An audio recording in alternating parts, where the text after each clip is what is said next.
أعوذ بالله من الشيطان الرجيم. بسم الله الرحمن الرحيم. الصلاة والسلام على أشرف الأنبياء والمرسلين سيدنا ونبينا مولانا محمد سيد الخلق أجمعين وآله وصحبه وتابعين بإحسان إلى يوم الدين. أما بعد السلام عليكم ورحمة الله تعالى وبركاته. ina son na ɗanyi tsokaci ko in ce ɗanyi nasiha ga 'yan uwana ɗaliban ilimi. Nasiha da nake so na yi aƙalla kamar guda 2 ce zuwa 3, ba za ta wuce 4 ba. Da farko ina son na nasiha ga ɗalibin ilimi shi akan kansa, sannan tsakaninsa da malaminsa, sannan tsakaninsa da malamin da yake saɓani da malaminsa. Nasiha ga ɗalibin ilimi ga ɗalibin malamin da yake saɓani da malaminsa. Wa'annan nasihohi guda 4 ina son na yi su gare ni kaina, in jaddada su da kuma sauran masu saurare na. Nasiha ta farko, nasiha ga ɗalibin ilimi akan kansa. Da farko ya kamata ka sani cewa shi ilimi ba ana koyansa bane saboda samun wani abu na duniya, ba ana koyansa bane saboda burga. Shi ilimi ana koyarsa ne saboda Allah, ka san Allah, sannan ka bauta wa Allah, sannan ka faɗakar da waɗanda ba su sani ba. Na farko kenan. Sannan na biyu, ɗalibin ilimi, nasiha akan kanka. Ya kamata ka sani cewa ilimi ba a samun shi da jayayya ko ɓangaranci. Daga lokacin da ɗalibi ya sa ɓangaranci a cikin zuciyarsa cewa shi ga ɓangarensa, hujjojin wannan ɓangaren shi kaɗai ne ilimi, duk wani ilimi ba hujja ce ga ɓangarensa ba, hujja ce ga wani ɓangare, wannan ba ilimi ba ne. To wannan ɗalibin ilimi ya sami illa daga sanda ya sa wannan a shi. Domin Annabi sallallahu alaihi wasallam yana cewa al-hikmatu dalatul mu'min. Ita hikima ma'ana ilimi kenan, bataccen kaya ne na mumini. Duk inda ya same shi to ɗauka yake, duk inda ya gan shi ɗauka yake, nashi ne dama, nashi ne sai ya ɗauka.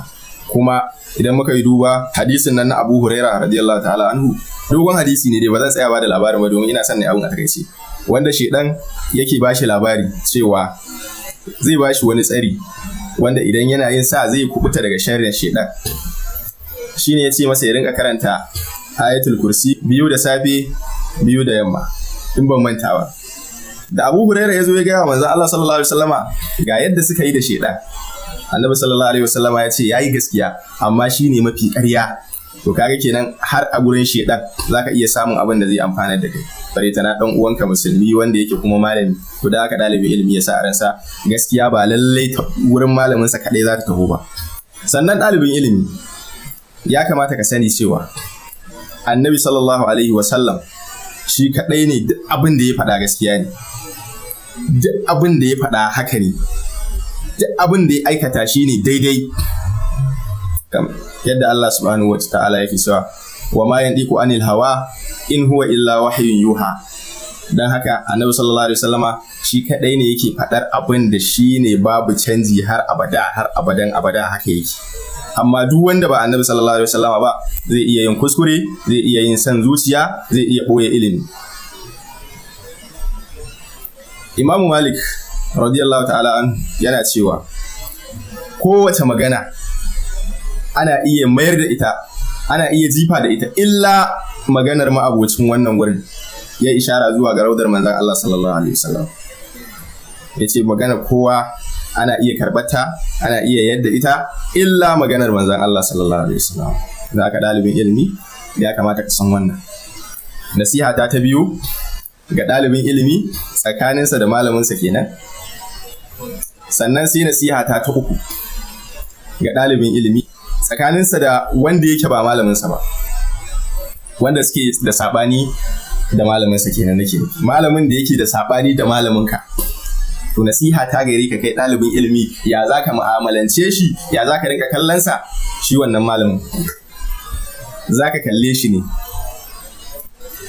a matsayin wanda zaka iya samun gaskiya ta fito daga gare shi, zaka kalle shi ne a matsayin wanda ya samu sabanin fahimta da malaminka, amma watakila yana tare da gaskiya. sannan duk lokacin da ka ji sa'in sa na saɓanin fahimta tsakanin malamai da ɓangaren da kake goyon baya da ɓangaren da kake ganin su ne ba akan daidai ba, to kamata ya ka tsaya, bai kamata ka shiga ciki kai tsamo kai ma ka rinka har za ka ce wai kana da hujja ko kana da wani kana ɗalibin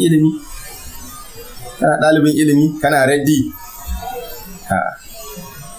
Kamata ya ka mai da hankali a matsayinka na mai nema, ka buɗe zuciyarka, ka wanke ranka daga ɓangaranci, ka sa wa ranka kai gaskiya kake nema a ko'ina take. Duk ilimin da wannan malamin zai fito da shi, to ka tabbata yana fitowa ne da ilimi iya bakin ƙoƙarinsa domin ya kare wannan ɓangaren nashi, wannan fahimtar tashi. To kaga kenan ba ƙaramin garaɓasa ilimi za ka kwasa da wurin shi ba. Domin kowane malami yayin da yake ƙoƙarin kare fahimtarsa yana yin amfani da duk wani abu ne da ya sani, ko ma watakila ya je ya ƙara yau bincike akan wannan fahimtar tasa domin ya kare ta. To kaga kenan a haka kai ɗalibin ilimi kana ƙara samun ilimi ne ta wannan saɓanin da ake samu tsakanin malamai, duk da ba malamin ba ɓangaren da kake goyon baya yake ba, kana ƙara samun ilimi. Domin kowane malami da ka sani, in dai yana da tsarkin niyya, yana ƙoƙarin ba da ilimi ne gwargwadon abin da ya fahimta. In baka misali, lokacin da Annabi sallallahu alaihi wasallama ya ce da sahabbansa kada wanda ya yi sallah sai a Banu Quraiza, an dawo daga yaƙi. Annabi ya ce kar wanda ya sallar la'asar sai a Banu Quraiza. Da aka tafi a hanya sai lokacin sallar la'asar yayi.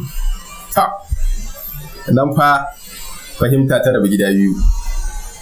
Wasu daga cikin sahabbai suna ganin cewa ai lalle Annabi yana nufin kar a yi sallar nan fa sai a Banu Quraiza, tunda haka ya fala. Wasu kuma daga cikin sahabbai sai suka fahimci ma'anar maganar ba zahirin kalmomin ba, sai suka fahimci cewa Annabi sallallahu alaihi wasallama yana nufin cewa ai sauri ne, yana nufin ai sauri matuƙa wajen zuwa Banu Quraiza, ai sauri aje Banu Quraiza, ba yana nufin kar ai sallar la'asar ko da lokacin ta yayi ba sai a Banu Quraiza. Dan haka suka yi sallar la'asar din sa hanya, rabuwa kuwa suka ce ba za su yi sallah ba sai a Banu Quraiza. Bayan sun dawo wurin Annabi sallallahu alaihi wasallama suke ba Annabi sallallahu alaihi wasallama labari cewa ga abin da ya faru. Dukkaninsu abin da zai burge ka, Annabi sallallahu alaihi wasallama bai ce wani yayi laifi ba a cikin su, bai ce wani ya saba masa ba, a'a cewa dukkaninsu sun samu abin da yake nufi sallallahu alaihi wasallama. Gashi dai fahimtar tasu ta sha bamban, magana ɗaya ce Annabi sallallahu alaihi wasallama ya faɗa, sannan fahimtar su ta sha bamban, fahimtar tasu kishiyoyin juna ne. Wannan ya ce a tsaya a yi sallah a hanya, wannan ya ce a'a sai an je Banu Quraiza. Kaga fahimtar kishiyoyin juna ce, amma daga inda suka samu wannan fahimtar guri ɗaya ne. Maganan nan da Annabi sallallahu alaihi wasallama ya faɗa ya ce kar wanda ya sallah sai a Banu Quraiza, anan kowa ya samu wannan fahimtar. Dan haka me darasin da ya kamata mu ɗauka a cikin wannan kissar mu ɗaliban ilimi? Abu na farko da za mu ɗauka a ciki shine duk abin da za mu yi mu zama cewa muna da dalili.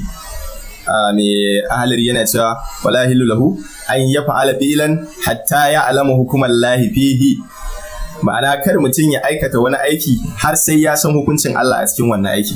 Shin me abin da Allah ya hukunta a cikin wannan aiki, mai kyau ne ko ba mai kyau bane, daidai ne ko ba daidai bane? Ɗaya kenan.